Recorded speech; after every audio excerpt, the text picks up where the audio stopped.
nous restait plus que 10 minutes de pause déjeuner.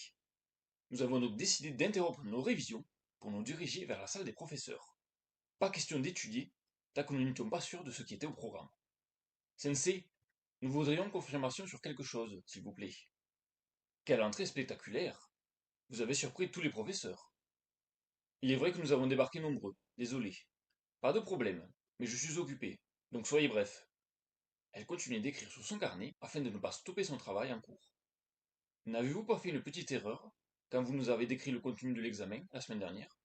Un peu plus tôt, un élève de la classe C nous a dit que ce que nous révisions ne tomberait pas.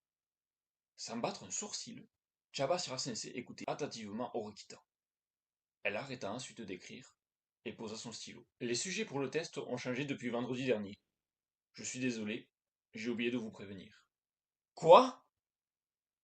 Après avoir écrit le nouveau thème qu'il fallait réviser sur un bout de papier, elle arracha la page de son carnet et la donna à Orikita. Tout ce qu'il fallait réviser était des choses que l'on avait vues en classe, mais Sudo et les autres n'avaient pas révisé ça. Oh Rikita, tu as pu corriger à temps mon erreur. Merci à vous d'être venu. On se voit plus tard.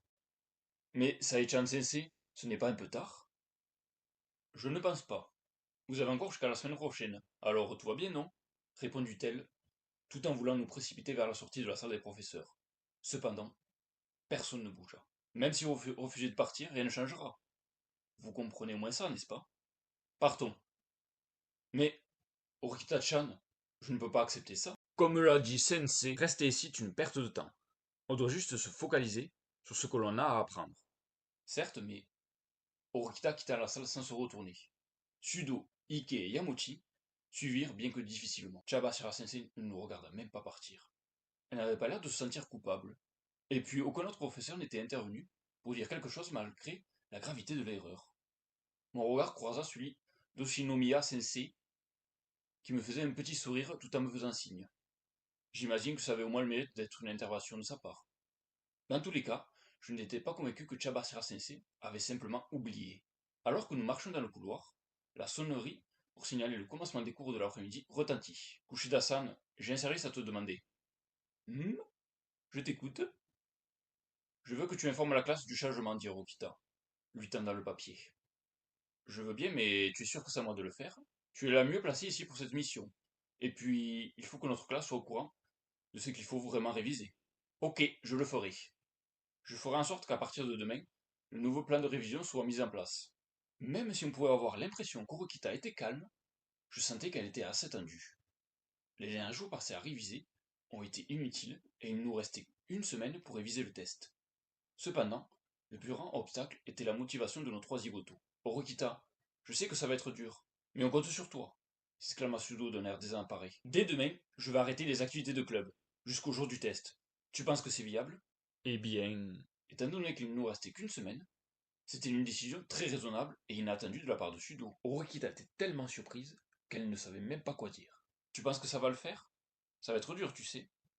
Je sais que c'est compliqué de réviser, répondit presque tout sourire Sudo en lui tapotant l'épaule. Tu es vraiment sérieux, Sudo?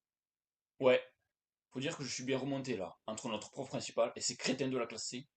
on pouvait croire au début que Sudo allait désespérer, mais le résultat fut complètement inverse. Parce qu'il se retrouvait dans une situation très difficile, il avait enfin voulu donner une chance aux révisions. Il avait dû sentir qu'il n'y arriverait pas s'il n'était pas plus sérieux. Cette motivation inespérée de Sudo avait déteint également sur Ike et Yamochi. On n'a pas vraiment le choix alors. On va devoir se donner à fond aussi.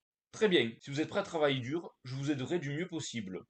En revanche, Sudo, elle bâilla la main de Sudo de son épaule d'un revers. Ne me touche plus. Si tu le fais encore, je serai sans pitié. Tu ne rigoles vraiment pas, toi, répondit Sudo. On fera de notre mieux. Ouais. Kushida, motivée elle aussi, sortit son poing. Ainokuji-kun, tu es de la partie aussi? Non, Tu aurais abandonné? J'ai réfléchi. Tu as promis que tu travaillerais avec moi. Tu as oublié? Orikita me regarda du coin de l'œil, après nous avoir entendus. Je ne suis pas bon pédagogue. Chacun ses qualités et défauts, j'imagine. Franchement, Orikita et Kushida étaient bien meilleurs que moi pour enseigner. Je n'étais vraiment pas taillé pour ça. Tes résultats sont vraiment moyens. Vu le peu de temps dont on dispose, je pense que ce serait bien plus productif que vous travailliez juste toutes les deux pour aider les garçons. Et puis, quelque chose d'autre m'inquiète. Quoi donc? L'événement qui s'était déroulé dans la salle des professeurs était trop sérieux pour qu'on l'ignore. Merci d'avoir regardé la vidéo jusqu'au bout. Dans le prochain épisode, vous assisterez à une tentative de corruption afin d'essayer de sauver la classe D. À bientôt.